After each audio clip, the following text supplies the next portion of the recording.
Hi, Shell. And hello to all you other wonderful weirdos watching. Oh, it feels weird saying that. I know this video is coming out in November, but it's currently October still. Hence why I'm all done up because I've just come back from seeing friends from our Halloween get together, so yay. So back with Stephen King's Night Shift collection. And oh boy, I have heard this title.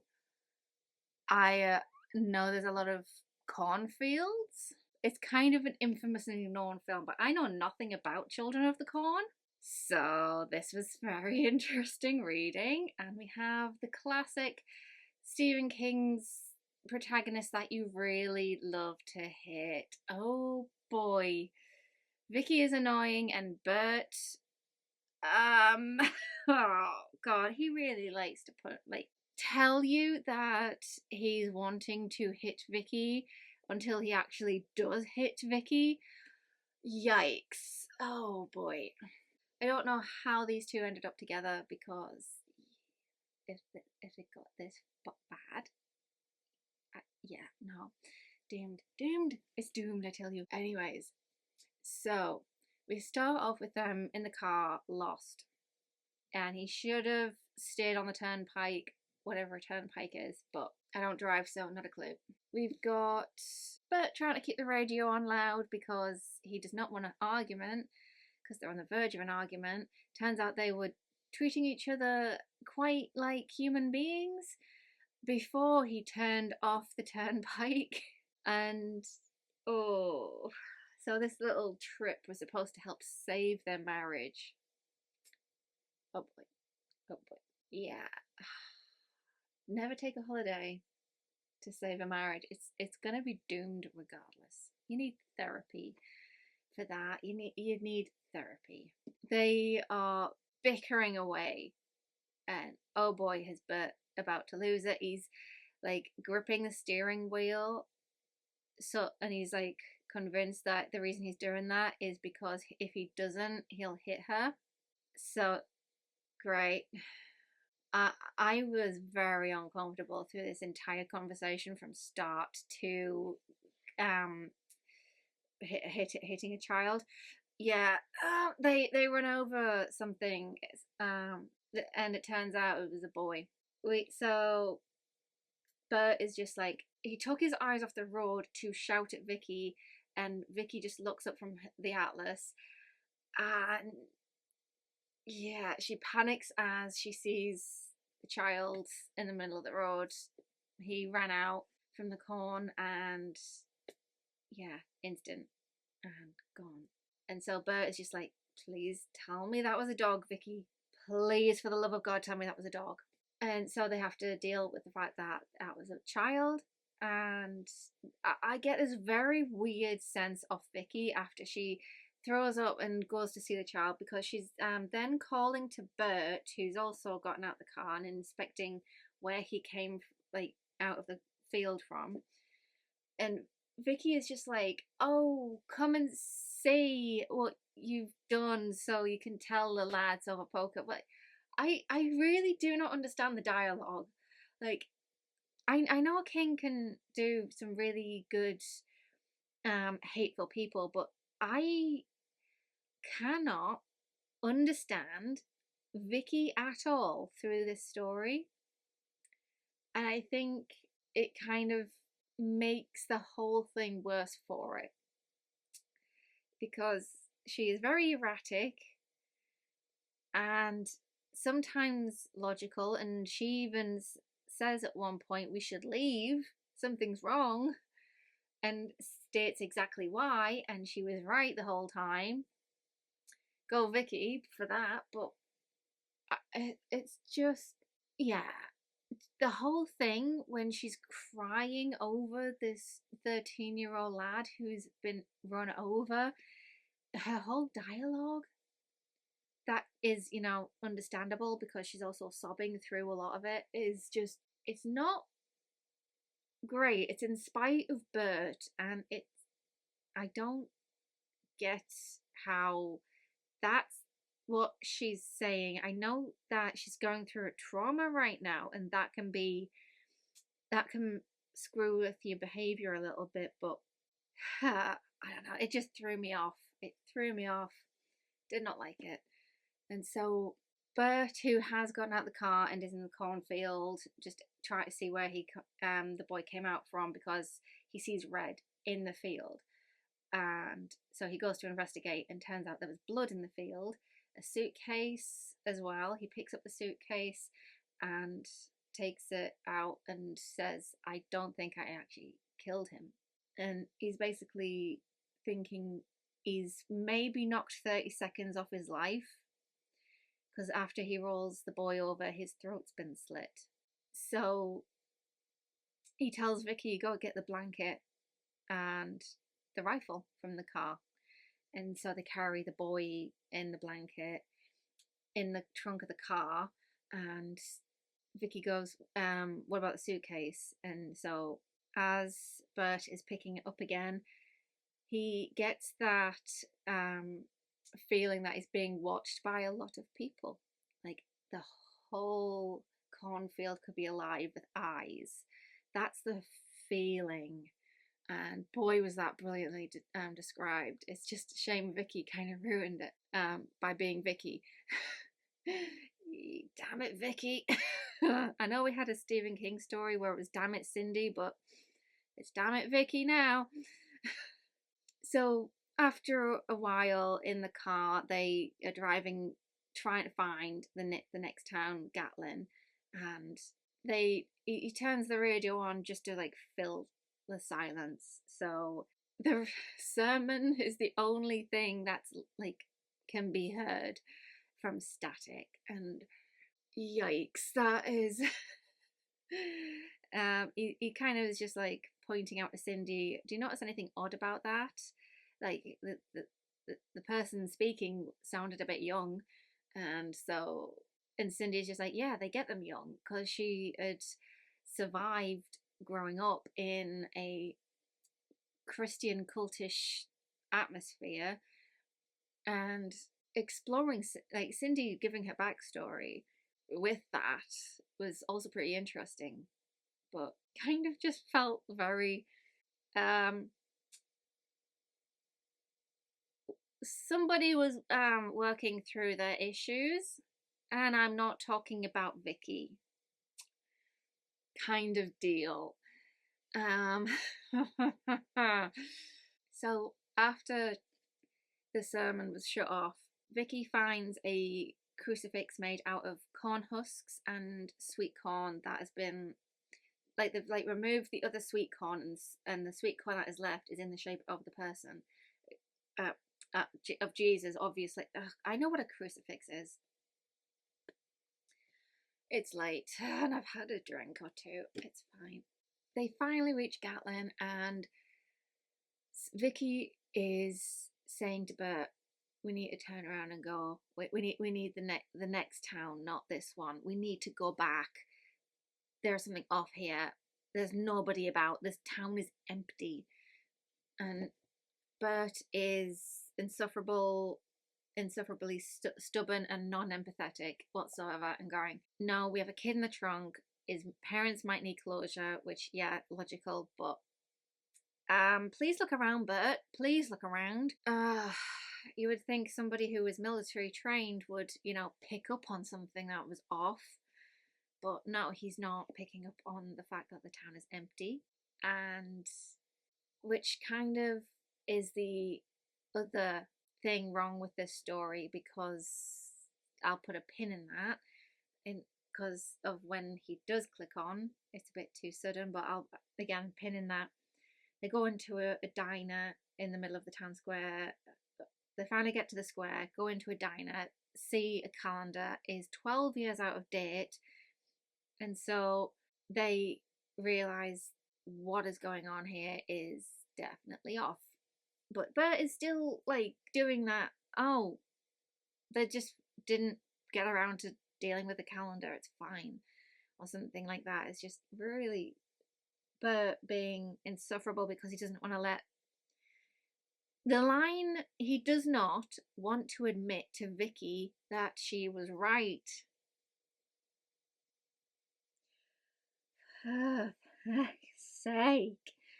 it's fine to admit wrong. It's like we are teaching everybody that they can't just once say that they were wrong, can't just for the sake of, making sure things are doing okay. So yeah, we got that horrific little situation. And so they get back in the car, go further down the square, and he stops outside a church because it's the only thing that looks like it doesn't have like 12 years decay on it. Like it's been kept up, there's flowers in there and all kinds of stuff. It's been looked after. And so he plays he has an argument with Vicky, who, and that we get a little bit more of their relationship spats, because she's saying, oh, if you're not back in like 2 minutes, I will drive off and leave you. And he has to swipe her keys off her because apparently she will do it, as a that'll teach him kind of thing that apparently is normal in their marriage. Oish, remind me never to get married. I don't get it. I don't get it. It's just. Anyways, so after he has to take the keys off Vicky, he then goes into the church and then plays Scrabble with the letters in the corner that are very dusty, because everything else in the vestibule is quite spot on, quite spotless. And yeah, so he's literally playing like Scrabble, trying to like arrange the letters to make words, and he comes up with church, then Baptist, and then Grace Baptist Church, and that was taken off the front, and he can't point out the letters from the outside because the whole thing's been painted, so the building has been looked after, but the name has been changed, and there's that whole internal model, like the internal thinking of how that it could be some pagan satanic cult, etc., or it could just be that they changed the name to something else and it's fine. But he goes up and he finds some books of births and deaths and realizes that everybody from 1964, everyone dying is at the age of 19. Like all of the deaths now are from people at the age of 19. And he's just going through the list and then realizing, and then that pin of but not understanding things and not giving, like looking about and seeing that something's wrong, what that nobody's about. Yeah. He immediately jumps to the right conclusion.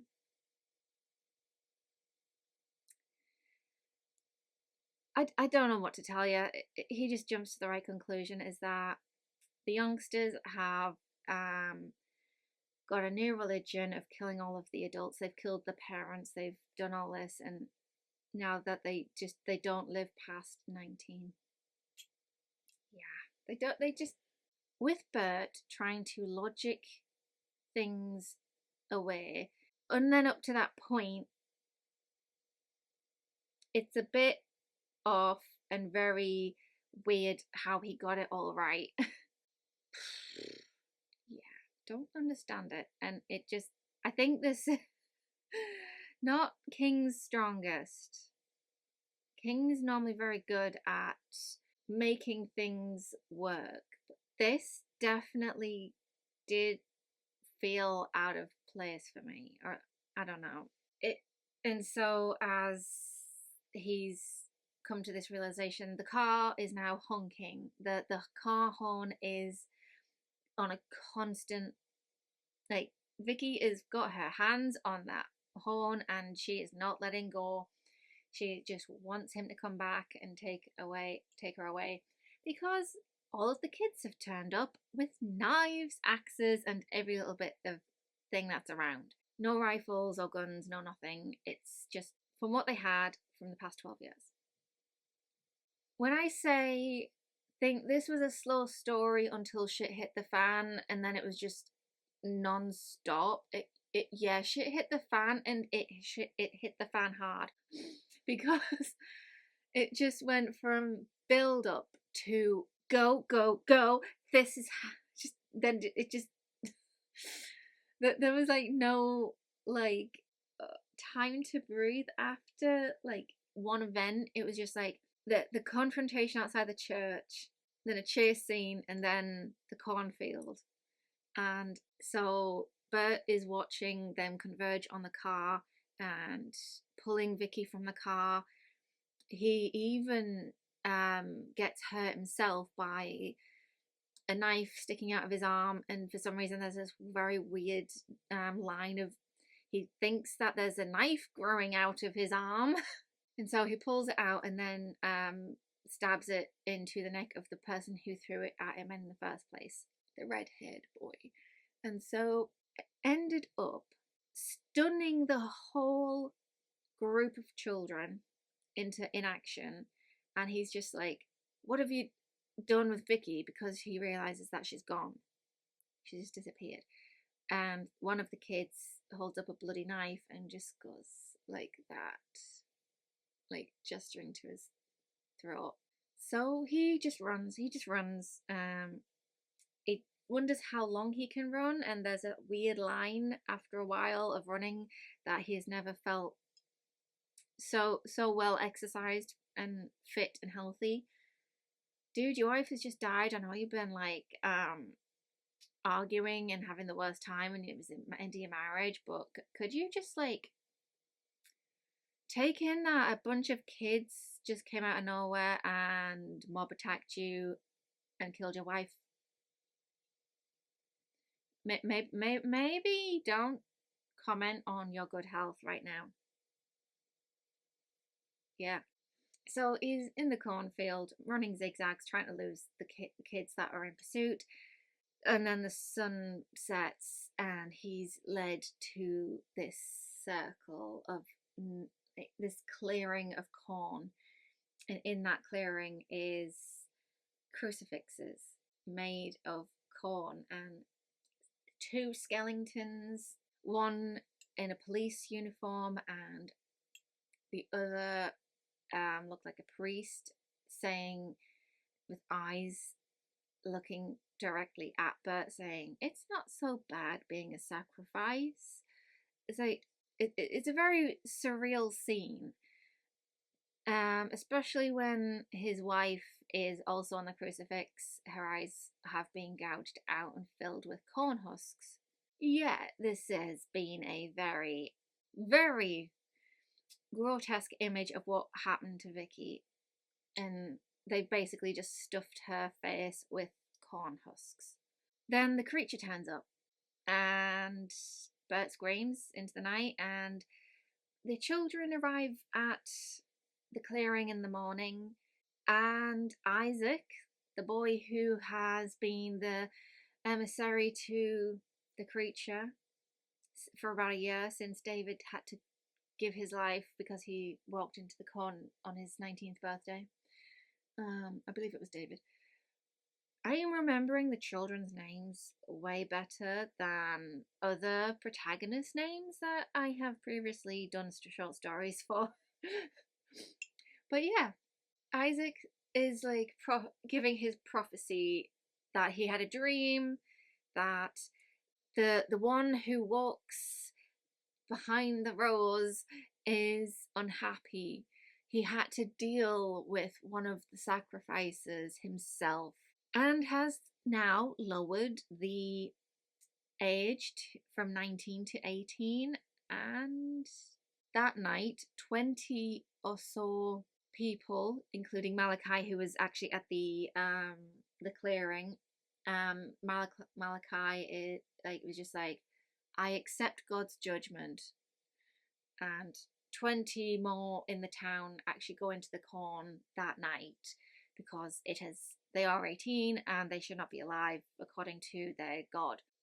Malachi's girlfriend, who is the person, the lass who's pregnant with Malachi's child, is kind of thinking of going into the corn and burning it, but daresn't. And that's kind of where we leave off. That's just where the story ends. It's It's an interesting one, but I don't particularly like some of it. Maybe if the dialogue was a bit different, better handled, we spent a bit more time trying to work things out. I don't know. It just felt like Bert had all the information dumped into his skull. I don't know. It just seemed very jumped to a conclusion, and that conclusion just happened to be the right thing. Oh boy. But yes. That was Children of the Corn. It's fine.